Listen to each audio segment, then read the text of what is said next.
Overthinking एक इंसान की पूरी ज़िंदगी बर्बाद कर देती है, क्योंकि ओवरथिंक करते-करते हम ऐसी-ऐसी चीज़ें मैनिफेस्ट कर लेते हैं, जो कभी होनी नहीं थी। लेकिन क्योंकि हम डेली बेस पे ओवरथिंक करके उन्हें मैनिफेस्ट करते रहते हैं, वो चीज़ें हो जाती हैं। मैनिफेस्ट वर्ड का मतलब होता है किसी भी ड्रीम या गोल को सच्चाई में बदल देना, सिंपली ये बिलीव करके कि हम ऐसा कर सकते हैं। और फिर हमें लगता है कि हमारी ओवरथिंकिंग तो सच हो रही है। लेकिन सच्चाई ये है कि हम ओवरथिंक करके मैनिफेस्ट कर रहे हैं चीज़ों को, और जिस भी चीज़ को हम मैनिफेस्ट करते हैं, वो सच होके ही रहती है। अगर एक डीप बेस पर हम इस बात को समझे, तो हमारे थॉट्स हमारा पर्सपेक्टिव बनाती है, और हमारा पर्सपेक्टिव हमारी रियलिटी को बुनता है। जैसे मेरे थॉट्स अगर मेरे बारे में ये है कि मैं एक लेजी इंसान हूँ, तो मेरा मेरे बारे में पर्सपेक्टिव एक लेजी इंसान जैसा हो जाएगा। मैं खुद को एक लेजी इंसान मानने लगूंगी, फिर मैं खुद से ऐसी एक्सपेक्टेशन रखने लग जाऊंगी जैसा एक लेजी इंसान खुद से रखता है। फिर मेरी बॉडी भी उन्हीं एक्सपेक्टेशंस पर खरी उतरेगी, यानी कि एक लेजी इंसान के एक्सपेक्टेशंस पर। और अब मैं लेजी इंसान बन चुकी हूँ, तो मेरे थॉट्स ने मेरा पर्सपेक्टिव चेंज किया, और मेरे पर्सपेक्टिव ने मेरी रियलिटी भी चेंज कर दी। अब सवाल आता है, व्हाई? क्यों हम ओवरथिंक क्यों करते हैं? दरअसल हमारी बॉडी किसी भी चीज या किसी भी डिसीजन की हर आउटकम को कैलकुलेट करने की कोशिश करती है, और ये आउटकम्स अक्सर नेगेटिव ही होती हैं। और फिर हमारी बॉडी को लगता है कि ये नेगेटिव चीजें तो होगी ही होगी, तो फिर उसके हर्ट को हमारी बॉडी कम करने की कोशिश करती है ओवरथिंक करके। दूसरा है एंजाइटी। एंजाइटी की वजह से भी हम ओवरथिंक करते हैं। एंजाइटी एक ऐसा स्टेट ऑफ माइंड होता है जिसमें हमारी बॉडी या हमारा माइंड कभी भी रेस्ट पर नहीं होता, और हमारी बॉडी को लगता है कि हम किसी डेंजर में हैं। अब बात आती है हाउ टू स्टॉप ओवरथिंकिंग।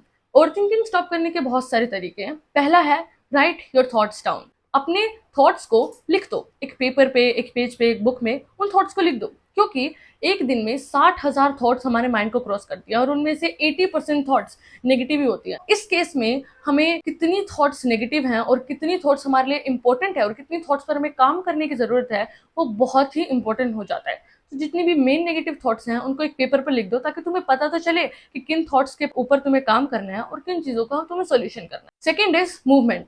ये मूवमेंट कैसे भी हो सकती है, जैसे कि स्लीप, एक्सरसाइज या फिर मेडिटेशन। हमारी बॉडी ओवरथिंक दो कारणों से करती है। या तो बॉडी बहुत ही कम मूवमेंट कर रही है, इस वजह से बॉडी को लग रहा है कि इतना चिल कैसे है, कुछ तो डेंजर होने वाला है, उस केस में हमें एक्सरसाइज करनी चाहिए। या फिर हम बहुत ज्यादा मूवमेंट कर रहे हैं, तो हमारी बॉडी थक चुकी है, तब हमारी बॉडी डेंजर मोड पर जा चुकी है, उस केस में हमें सो जाना चाहिए। Control your minds and bodies input.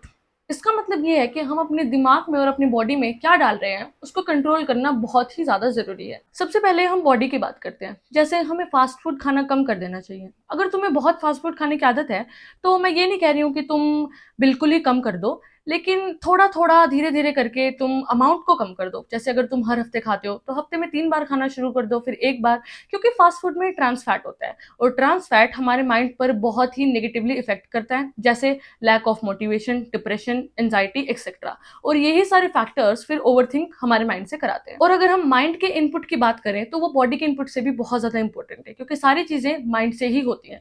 जैसे कि तुम इंटरनेट पर क्या अपने माइंड को दिखा रहे हो, क्या तुम वायलेंस देख रहे हो, क्या तुम क्राइम देख रहे हो, क्या तुम कोई हेट देख रहे हो। तो अगर तुम ऐसी कोई भी चीज देख रहे हो, तो तुम्हारे माइंड में एंजाइटी भर जाएगी, और फिर तुम ऑटोमेटिकली ओवरथिंक करोगे ही करोगे। क्योंकि ऐसी चीजें जब तुम देखते हो, तो तुम्हारे माइंड को लगता है कि तुम उन सिचुएशंस में एज अ पर्सन एग्जिस्ट कर रहे हो, और वो चीजें तुम्हारे साथ हो रही है, तो फिर तुम्हारी बॉडी डेंजर मोड पर चली जाती है। Where is this fear coming from? तुम ये देखो कि ये डर आ कहां से रहा है। क्योंकि जब एक बच्चा पैदा होता है, तब उसमें कोई एंजाइटी नहीं होती, तब उसमें कोई इनसिक्योरिटीज नहीं होती, तब उसको कोई चीज एम्बैरेसिंग नहीं लगती। ये सोसाइटी हमें ये सारी चीजें डालती है, तो तुम देखो कि ये फियर आ कहां से रहा है। जैसे अगर किसी ने तुम्हें टेक्स्ट बैक जल्दी नहीं करा, तो अब तुम ओवरथिंक करने लगो कि कहीं ये इंसान मुझे छोड़ के तो नहीं चले जाएगा।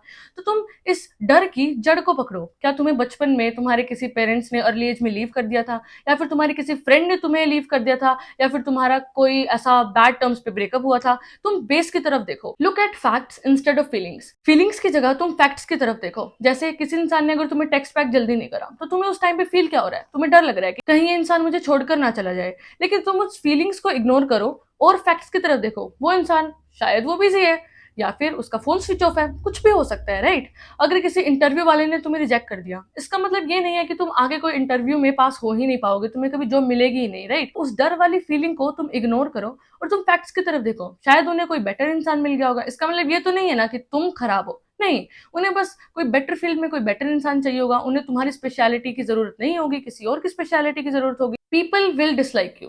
लोग तुम्हें नापसंद करने वाले हैं, कई लोग तो तुमसे नफरत भी करेंगे, कई लोग तुम पे गंदे गंदे कमेंट्स भी डालेंगे, लेकिन उससे फर्क नहीं पड़ता, वो चीज मैटर नहीं करती, क्योंकि लोगों को तुम्हें डिसलाइक करने के लिए कोई रीजन नहीं चाहिए, लोगों को तुम पे कोई कमेंट फेंकने के लिए कोई रीजन नहीं चाहिए। तुम सबसे काइंडेस्ट सोल हो सकते हो, लेकिन फिर भी कोई ना कोई तुमसे हेट जरूरी करेगा। लेकिन लोगों का ओपिनियन मैटर नहीं करता, मैटर तुम्हारा ओपिनियन तुम्हारे बारे में करता है। लोग तुम्हें पसंद करते हैं या नहीं करते वो मैटर नहीं करता, तुम खुद को पसंद करते हो या नहीं वो मैटर करता है। You are not a failure, तुम एक फेलियर नहीं हो। क्या हुआ अगर वो इंटरव्यू में तुम पास नहीं हुए तो? क्या हुआ उस एग्जाम में अगर तुम फेल हो गए तो? क्या हुआ वो इंसान तुम्हें छोड़कर चला गया तो? इसका मतलब ये थोड़ी ना है कि तुम में ही कोई कमी है। नहीं। तुम्हें क्या लगता है कि अगर तुम्हारा वो बिजनेस या तुम्हारा वो चैनल वो आईडी नहीं चली तो क्या तुम दोबारा स्टार्ट नहीं कर सकते? तुम ऐसा क्यों लगता है कि एक चीज फेल हो गई तो तुम ही पूरे के पूरे फेलियर बन चुके हो? कोई भी फेलियर तुम्हें एज अ पर्सन डिफाइन नहीं कर सकता। हम हमेशा दोबारा स्टार्ट कर सकते हैं। वैसे भी बिना फेलियर्स के हम सक्सेस तक नहीं पहुंच सकते, क्योंकि फेलियर ही हमें सबसे बड़ा लेसन सिखाते हैं। तो क्या हुआ है उस पर फोकस करने से अच्छा वो सिचुएशन तुम्हें क्या सिखा रही है, वो फेलियर तुम्हें क्या सिखा रहा है, उस पर फोकस करो। बिलीव इन योर सेल्फ, खुद पर भरोसा रखो। तुम्हें क्या लगता है कि जितने भी लोग हैं जिन्होंने बड़ी बड़ी बिल्डिंग्स बनाई है, बड़ी बड़ी कंपनीज बनाई है, कंप्यूटर्स बनाए हैं, टीवीज बनाए, मोबाइल फोन्स बनाए, वो कोई स्पेशल है? क्या भगवान ने उन्हें कोई सुपर पावर दिया? नहीं, उन्होंने सिर्फ खुद पर विश्वास किया है, उन्होंने खुद पर ये विश्वास किया है कि वो ये सब बना सकते हैं, वो ये सब कर सकते हैं। उनको किसी ने आकर ये नहीं कहा है कि चलो मैं तुम्हारी मदद कर देता हूँ, चलो मैं तुम पर विश्वास करता हूँ। नहीं, उन्होंने ही खुद की मदद की है और उन्होंने ही खुद पर विश्वास किया है। तो तुम भी खुद पर विश्वास करो, क्योंकि जितने भी तुम सक्सेसफुल लोगों को आज अपनी इंस्पिरेशन मान रहे हो उनमें कोई स्पेशल बात नहीं है, उनमें कोई सुपर पावर नहीं है। उनके और तुम्हारे माइंडसेट में सिर्फ एक ही डिफरेंस है, वो है कि वो खुद पर भरोसा करते हैं और तुम्हें लगता है कि बस तुम जो भी करोगे उसमें तुम फेल ही होगे। Their opinion about you is not your reality. लोगों का जो तुम्हारे बारे में ओपिनियन है वो हर बार बहुत ही अलग होगा। जैसे तुम कोई बिजनेस तुमने स्टार्ट किया है तो एक इंसान कहेगा नहीं, ये जो बिजनेस मॉड्यूल है ये तो मैंने बेस्ट आज तक देखा है ना, उनमें से भी बेस्ट है। और कोई कहेगा इससे खराब मॉड्यूल तो मैंने कभी देखा ही नहीं है। लोगों की एक अच्छी चीज की और बुरी चीज की अलग अलग डेफिनेशन होती है, हर इंसान की परफेक्ट की अलग अलग डेफिनेशन होती है। वो मैटर नहीं करता, तुम्हारा ओपिनियन मैटर करता है। अगर किसी ने तुम्हें ये कह दिया कि तुम एक फेलियर हो, अगर किसी ने तुम्हें कह दिया कि ये बिजनेस नहीं चलेगा, अगर तुम्हें किसी ने कह दिया कि तुम जिंदगी में कुछ नहीं कर पाओगे, इसका मतलब ये नहीं है कि वो बात सच है। नहीं, उनका ओपिनियन तुम्हारी सच्चाई नहीं है। लोग जैसा तुम्हें ओपिनियन देते हैं वो उनके बारे में कुछ ना कुछ जरूर बताता है। अगर कोई इंसान बहुत ही इनसिक्योर होगा अपने लुक्स के बारे में, वो सामने वाले कोई भी बंदे को उसके लुक्स के बारे में भी कमेंट करेगा। अगर कोई इंसान सच में इनसिक्योर नहीं है तो वो कभी भी किसी के लुक्स पर कमेंट नहीं करेगा। अगर कोई तुम्हें गलत ओपिनियन देता है तो इसका तुमसे कुछ लेना देना नहीं है, इसका उनसे लेना देना है। Stop social media. Social media ने आज अपनी जिंदगी को दूसरों की जिंदगी से कंपेयर करना बहुत ही आसान कर दिया है। लोग सोशल मीडिया पर अपनी जिंदगी के बेस्ट पार्ट्स डालते हैं और फिर तुम उन बेस्ट पार्ट्स को अपनी जिंदगी के नॉर्मल पार्ट से कंपेयर करते हो, और जब तुम्हें एक ह्यूज डिफरेंस दिखता है तो तुम डिप्रेस्ड हो जाते हो।